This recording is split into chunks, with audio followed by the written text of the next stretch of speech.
A warm welcome to our audience around the world. It's a privilege to moderate this event hosted by Swarm Ethics co-founding team and supported by the House of Ethics.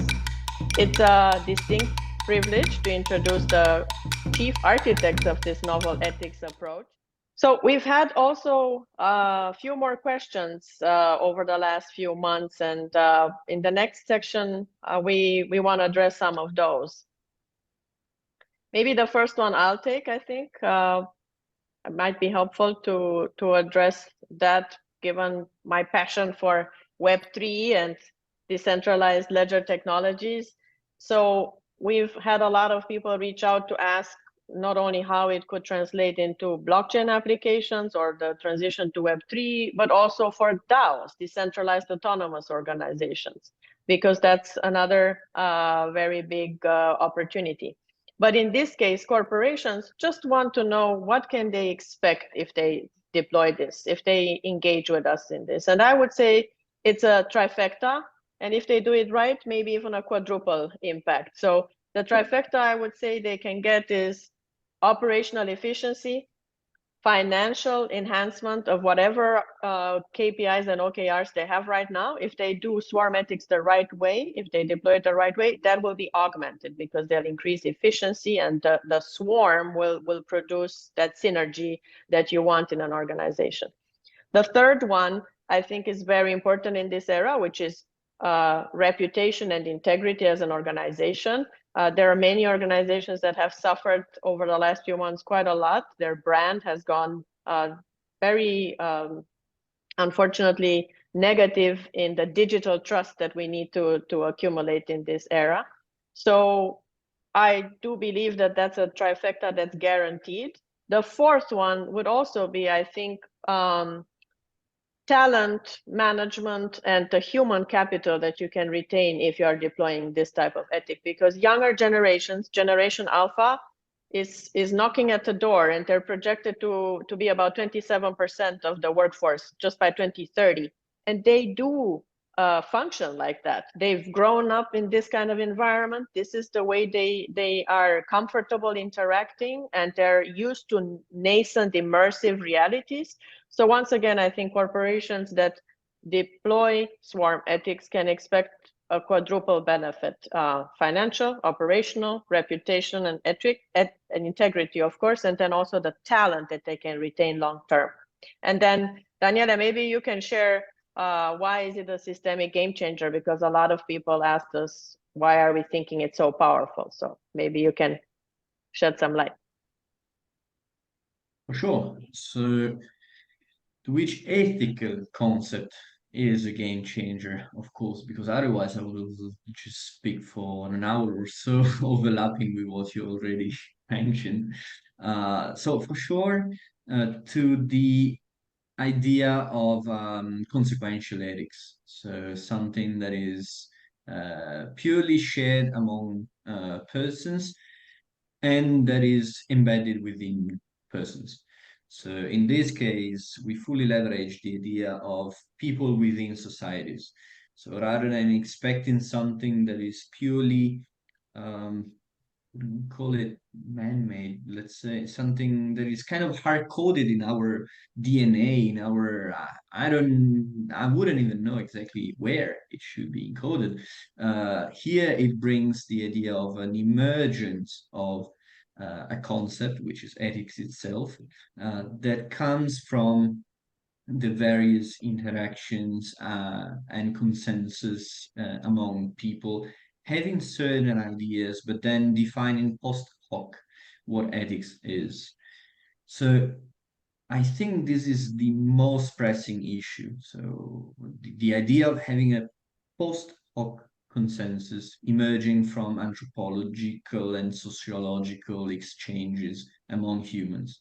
So an ethics for humans by humans. I think this is very powerful because again, it makes it harder for humans to cope because there's no more excuse, but it also makes it extremely powerful and flexible. And this eventually percolates to all the other domains, from business to applied research to anything else as we just discussed. Absolutely. And then, yeah, please let me ask this to Katja because I would just like to complement what I just said from ethics to ethics in business. So, in which of the industry fields will be swarm ethics as a polyethical booster?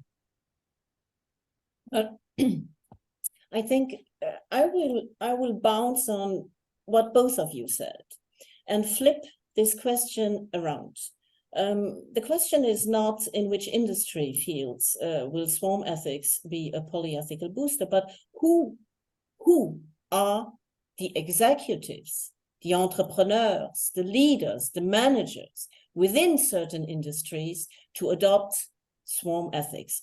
Like we said, it is a system for people, by people, and with people. So who will be these young minds? Ingrid mentioned the generation alpha, but you can have a generation alpha in your head.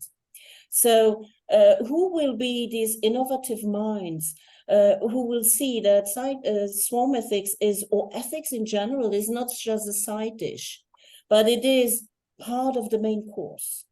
Part of the main course because they understand that an ethical frame, which is systemic, decentralized, and collective, can actually augment a vision, augment a purpose, augment a mission, because it empowers people.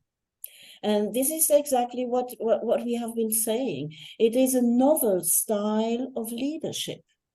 They will have to embrace an immersive, a 3D model, which incorporates the ideas of, there was this book about augmented leadership, but I prefer actually the inclusive, the 3 I's: inclusive, interactive, and innovative. And please allow me, Ingrid, to ask you a question, because I was very much intrigued and absolutely it resonated completely with me in one of your latest articles. You were talking about the ambidextrous leadership, which I think is a perfect concept for what awaits us with integrated immersive technology. So what does that mean, the ambidextrous leadership?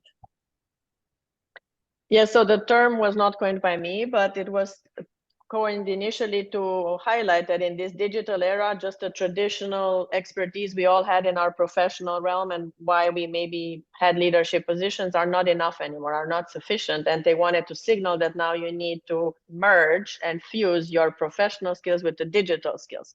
But I've pushed it a step further in the other article where I put multi-dexterous leadership, because now I feel that ethics and cyber are going to be the next layer as well.